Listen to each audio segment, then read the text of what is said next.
Hello and welcome to my indie games devlog. My game has had the same old art for a while now, and since I'm beginning to work on creating the first area of said game, I figured it's about time to do some artwork. But I don't like making art, mostly because I'm slow and honestly not that great at it. But one of the main goals of this currently unnamed game is for it to look good, no matter what the cost. So therefore, these next 2 weeks will be almost entirely dedicated to making this game look pretty. Oh boy. I will be mostly focusing on creating still sprites, tile sets, and other decorations this week. Not many animations or things like that, because that's a whole nother painful process they don't really want to get into right now. So yeah, let's make some art for my game. Wow, I really need to name this thing. Today I decided to focus on making some background decorations and some nice extra decorations and stuff. As I said earlier, making these decorations takes me forever. But here are a few different screenshots and sprites that I have worked on. I'm actually quite proud of how these window tiles turned out in particular. They look nice, but I need to add a moving or parallax effect to space behind it. So I was just working on some sprites and stuff, and then I realized something. It's been suggested to me that I should do a parallax effect on the background, and I was planning on doing that for some, but I realized the main issue of my scenes was lack of depth. I also realized that I just have too much going on now with all these crates. So the new plan of action is to work on backgrounds and stuff to make rooms stand out and be distinguishable. Today was another day of sprite work. I messed around with some background tiles and I think a few actually turned out quite well. I think one of the main difficulties that I've had with making the graphics for a game like this is that it seems like there are millions of tutorials for things like grass tile sets or cave backgrounds or similar things. But there really aren't that many for sci-fi stuff. I understand why, it's just kind of difficult to make stuff when you have no idea what you're doing, and there aren't any tutorials out there to dumb it down for you.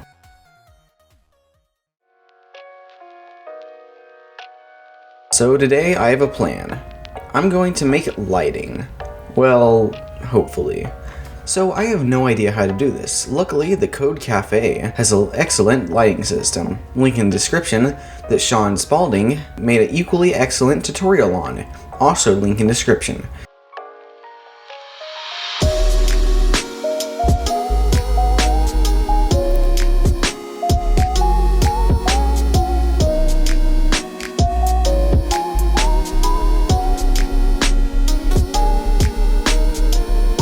So I slapped those in, spent an hour trying to make it work, and this is how it works. But it's a bit too dark, so here, I lined it up. Honestly, I really like this. It isn't incredibly heavy on the system, and it seems to be very customizable. Next up, I decided to make a simple light follow the player around because that seemed like a good idea at the time. So today I had a clearer idea of what exactly to do for the background. I decided that the majority of the first stage should be a parallax background, and smaller rooms and stuff like the saber rooms will have separate non-parallax backgrounds. I also started work on the first part of a parallax background. I just simply made a pillar out of some of the already created background tile things. Continuing off where I left off Saturday, Sunday I completed at least a basic version of the background. There are 3 layers, the aforementioned pillars, some crates and stuff in the background, and the very back, which all that might end up changing. Here is just a look at how it looks in-game without any of the parallax.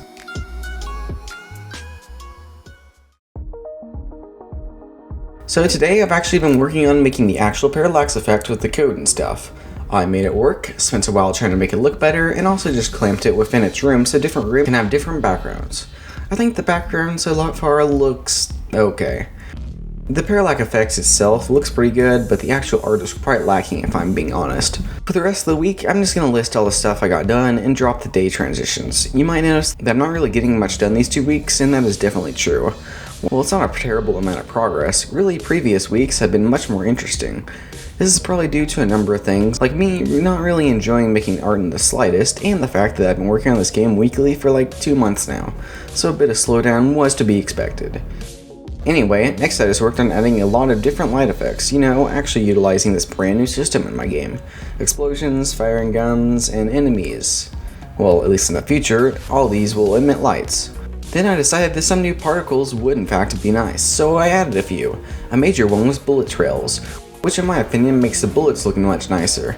I also added a small explosion thing with the gunfire, so this effect still needs some work, and finally a menace of the explosion effect actually renders behind blocks. All the other stuff I did was small things, like making a few more assets and messing around and changing some values and miscellaneous things.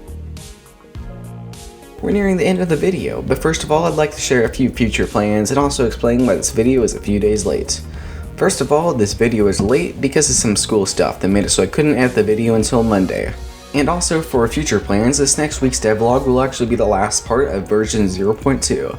Which is just simply the phase where I basically have a completed prototype with most of the stuff needed to build the first area, Loading Dock Alpha, which is where 0.3 comes in which I will build the first area. So yeah, you can look forward to that, I guess. Anyway, thanks for watching, and thank you so much for 400 subs. It's pretty crazy that in the last 2 months or so, this channel has nearly doubled in size. And I'd just like to thank you all for subscribing. Anyway, like if you enjoyed this video, and subscribe if you want to be a real epic gamer.